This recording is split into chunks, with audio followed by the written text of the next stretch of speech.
That is the sound of a ticking clock. As kids gear to head back to school, there's a major change for New York public schools. They are not going to allow kids with their cell phones in class. You heard it there. We talked about this a bit with a doctor earlier this week, but we wanted to bring in ABC parenting expert Bethany Braun-Silva to talk about more about how parents can help their kids get ready for such a change. So thank you so much for coming in.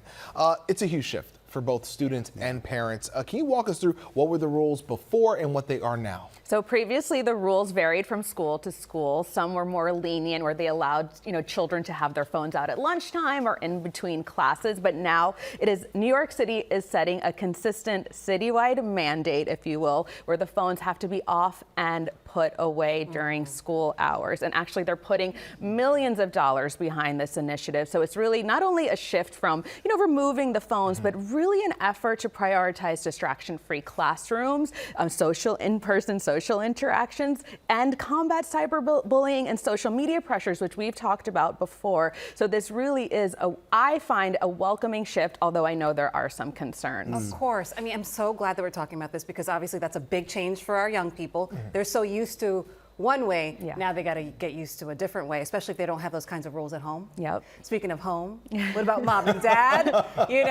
Obviously this is like a source of anxiety for them. They didn't want this necessarily because they're like, how am I going to get in touch with my kids? Yeah, I know we are so used to being able to get in contact with our kids like at the drop of a hat. So first of all, take a deep breath, myself included, because it is very nerve-wracking not to be able to reach your child in an instant. But schools do have these communication plans in place. If you have any questions about the plan, reach out to your school now. We have a little bit less than 2 weeks. I mean, the ban does include like tablets and phones, but there are some tracking devices that you can use that can sort of help mitigate some of that stress. And then of course, we can reframe it too. I mean, kids are allowed to bring their phones to school. They just can't use it. So figure out a different communication plan. Maybe it's right before they go into that classroom, right when they leave, get that debrief. When they're on break in the hall.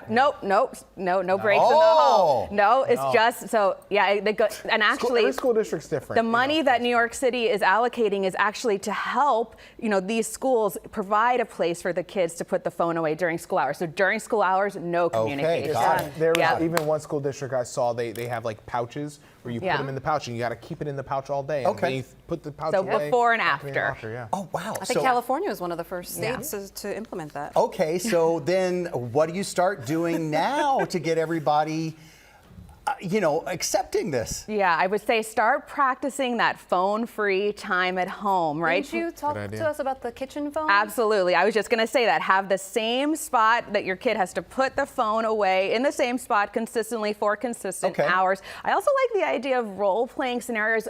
A lot of kids rely on those texts to mom and dad throughout the day. I forgot my homework. I forgot my lunch. I'm having a conflict. So now is a great time to role-play. Oh, you're not going to be able to reach out for me if you forgot your lunch or your homework. So what does that look like? What does that feel like? How can we prepare for those kind of minor conflict scenarios? And at the end, it really will build some autonomy and confidence in your kids. Important stuff there. What kind of behavior should parents be exhibiting at home, though? I love this. It is us. I think we can all look at ourselves for that. We talked about this last time, too. We cannot expect our kids to go phone-free if we're not willing to do it ourselves, right? We have to put the phone down. We have to practice presence with our kids. It is so important. You can do like a DIY unplugged kit. Like I said, we have about 2 weeks, but here's the thing. Really just reframe this as like a family challenge. We're all in this together. And if you are setting healthy tech boundaries, healthy cell phone boundaries at home, then this rule, this phone-free school rule, is really just an extension of that. It doesn't feel like a really strict rule. It's just an extension of what we're already doing as a family. A part of this should be disconcerting to all of us, though. The fact that we are so addicted to these devices. My son grabbed the phone and went like this. He's 1 year old. He grabbed my phone and put it to his ear, and I was like, he's modeling. At least he wasn't like this. Yeah, right? I was like, I gotta put the phone down. Bethany, another great conversation. You guys. Thank you. We appreciate you. It.